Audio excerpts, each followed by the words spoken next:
লম্বা ছুটিতে ব্যস্ত ঢাকায় এখন অন্যরূপে নেই চিরচেনা যানজট, প্রকৃতিও মেলেছে তার সৌন্দর্যের ডালপালা। এদিকে ঈদের দ্বিতীয় দিনেও নারীর টানে ঘরে ফিরছেন মানুষ। ট্রেনে বাসে ছিল যাত্রীদের ভিড়। বিশ্বমানের থার্মিক্স রড, সালাম স্টিল থার্মিক্স, দেশের একমাত্র থার্মিক্স রড। ইট কাঠের শত ব্যস্ততার এক নগরী মেগা সিটি ঢাকা।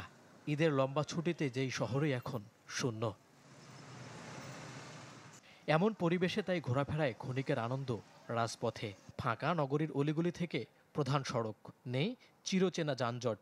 পরিবহন শ্রমিক থেকে খেটে খাওয়া মানুষ, সবারই স্বস্তি কর্মব্যস্ত নগরের এই অচেনা আবহে। ঢাকাতে ঈদ করি সবসময়, এই জন্য আজকে ঈদের পরের দিন বোনের বাড়ি বেড়াতে যাচ্ছি আর কি। রাস্তা ফাঁকা, ঢাকা শহর তো বন্ধ থাকলে ফাঁকা থাকে, ঈদের টাইমে সবসময় ফাঁকা থাকে। এদিকে ঈদের দ্বিতীয় দিনেও রাজধানী ছেড়েছেন অনেকেই। ট্রেনে ভিড় থাকলেও ছিল না ভোগান্তি। গতকালকে তো অনেক ভিড় থাকবে জানি, সেই ভিড়টাকে এড়ানোর জন্য আজকে এসে দেখলাম প্রচুর পরিমাণ ভিড় আছে। গতকালকে আমরা ছিলাম ঢাকাতে, একটু চাপ ছিল, তা ভাবলাম যে আজকে যাই। গতকাল শ্বশুর বাড়িতে ছিলাম, সবার সাথে একসাথে মিলেমিশে ঈদ করলাম। তো এবার বাবার বাড়ি সবার সাথে মিলেমিশে এক হাতে দেখা সাক্ষাৎ করবো আর কি। আর বাস কাউন্টারের দীর্ঘ অপেক্ষার বিড়ম্বনা মিলিয়ে গেছে প্রিয়জনের কাছে যাবার উচ্ছ্বাসে। সকালে যাত্রীর চাপ থাকলেও বেলা গড়ার সাথে যা কিছুটা কমে যায়। ওরকম না যে একদম ভোগান্তি, যেতে পারছি না, বাস নাই, ঠিক আছে, আনএক্সপেক্টেডলি অনেক ভাড়া নিচ্ছে।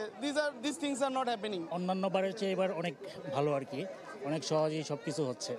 আপনার রাস্তাঘাটও অনেক ফ্রি, গাড়ি পাওয়া যাচ্ছে।